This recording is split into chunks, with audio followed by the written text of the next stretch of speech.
ഉക്കിമട്ടിൽ നിന്ന് ചോപ്തയിലേക്ക് പോകണം.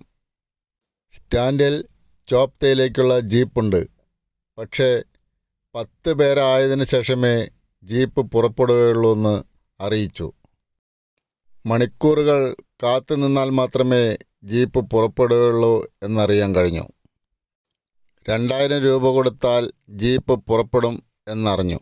അതിനാൽ 2 പേരെയും കൂടി ചേർത്ത് 4 പേരോട് കൂടിയിട്ട് ജീപ്പിൽ യാത്ര പുറപ്പെട്ടു.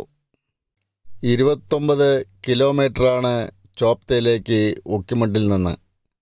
ഏകദേശം 1.5 മണിക്കൂർ സമയമെടുക്കും. വഴി നീളെ മനോഹരമായ കാഴ്ചകളാണ്. ഗോബേശ്വർ റോഡാണ്. കേദാർനാഥ് വന്യജീവി സങ്കേതത്തിൻ്റെ ഭാഗമാണ് ഇവിടമെല്ലാം. അധികവും വനപ്രദേശമാണ്. ഇടയ്ക്ക് ചെറു ഗ്രാമങ്ങളും കാണാം. അതിൽ പ്രധാനം സരി എന്ന ഗ്രാമമാണ്. അതിമനോഹരമായ പ്രകൃതി സൗന്ദര്യം നിറഞ്ഞ ഒരു സ്ഥലമാണ് ചോപ്ത. മിനി സ്വിറ്റ്സർലൻഡ് എന്ന പേരിൽ ചോപ്ത അറിയപ്പെടുന്നു. നിത്യഹരിതവനങ്ങളും പച്ച പുൽമേടുകളും നിറഞ്ഞ ഒരു പ്രദേശമാണ് ചോപ്ത. ഒരുപാട് പക്ഷിമൃഗാദികൾ അധിവസിക്കുന്ന സ്ഥലം തന്നെയാണ് ചോപ്ത. സമുദ്രനിരപ്പിൽ നിന്ന് ഏകദേശം 2700 മീറ്റർ ഉയരത്തിലാണ് ചോപ്ത സ്ഥിതി ചെയ്യുന്നത്. ദേവദാരു മരങ്ങളാലും റോഡോഡെൻഡ്രോൺ മരങ്ങളാലും സമ്പന്നമാണ് ചോപ്ത. ഒരു സ്ഥലമെത്തിയപ്പോൾ ധാരാളം ആളുകളെയും കുതിരകളെയും കാണുന്നു. കുതിര ഇവിടുത്തെ അത്യാവശ്യ മൃഗമാണ്.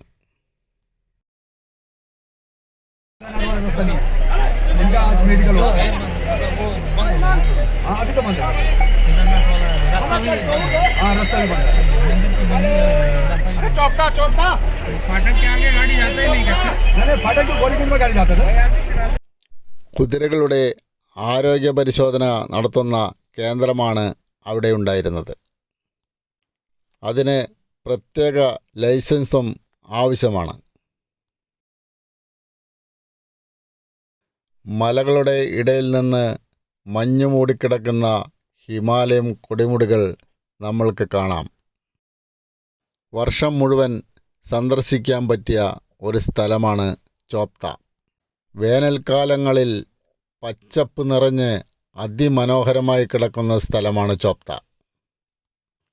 മഴക്കാലത്ത് വെള്ളച്ചാട്ടങ്ങൾ നിറഞ്ഞും അത് കാണപ്പെടും. ഒരു പുതുമ തന്നെയായിരിക്കും മഴക്കാലം. പക്ഷേ യാത്ര ചിലപ്പോൾ ക്ലേശകരമായേക്കാം. മലയിടിച്ചൽ ധാരാളം സംഭവിക്കും. മഞ്ഞുകാലങ്ങളിൽ എല്ലാ സ്ഥലവും മഞ്ഞു മൂടിക്കിടക്കുന്ന പ്രദേശമാണ് ചോപ്ത. അതും അതിമനോഹരമായ കാഴ്ചയായിരിക്കും. ഇപ്പോൾ മഞ്ഞുകാലത്തിനും വേനൽക്കാലത്തിനും ഇടയിലുള്ള സമയമാണ്. വഴിയിലെല്ലാം ദേവദാരു വൃക്ഷങ്ങൾ. അടിക്കാടുകളില്ലാത്ത പ്രദേശമാണ്. കാരണം മഞ്ഞ് നിറഞ്ഞു കഴിയുമ്പോൾ പിന്നീട് താഴത്ത് ചെറുവൃക്ഷങ്ങളൊന്നും ഉണ്ടാകാറില്ല.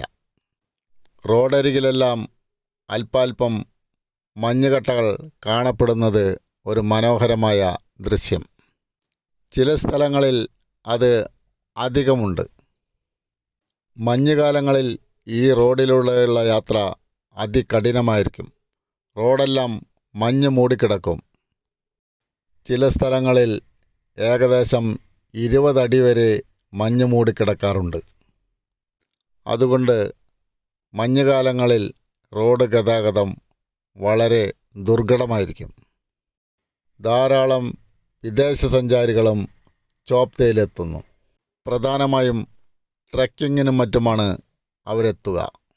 അതിലേക്ക് വേണ്ടുന്ന എല്ലാ സൗകര്യങ്ങളും ചോപ്തയിലുണ്ട്. താമസ സൗകര്യങ്ങൾ ഒരുവിധമുണ്ടെങ്കിലും പരിമിതിയുള്ള സൗകര്യമേ അതിലെല്ലാം കാണൂ. വന്യജീവി സങ്കേതമായിരുന്നുകൊണ്ടാകാം ഇവിടെ കറണ്ടില്ല. സോളാറിലും ബാറ്ററിയിലുമൊക്കെയാണ് കാര്യങ്ങൾ നടക്കുക. സീസൺ അല്ലാതിരുന്നിട്ടും റൂമുകൾക്കെല്ലാം വലിയ വാടകയാണ് ഇവർ ആവശ്യപ്പെടുക. ചുടുവെള്ളം ലഭിക്കുന്ന റൂമുകൾക്കും ബാറ്ററി ചാർജ് ചെയ്യുവാനുള്ള സൗകര്യമുള്ള റൂമുകൾക്കും അമിതമായ ചാർജാണ് ഇവിടെയുള്ളത്. ഒറ്റയ്ക്ക് വരുന്നവർക്കാണ് കൂടുതൽ ബുദ്ധിമുട്ട്. ഷെയറായി റൂമെടുത്താൽ നമ്മൾക്ക് പണം ലാഭിക്കാം. അങ്ങനെ മിനി സ്വിറ്റ്സർലൻഡ് എന്ന ചോപ്തയിൽ ഞങ്ങളെത്തി.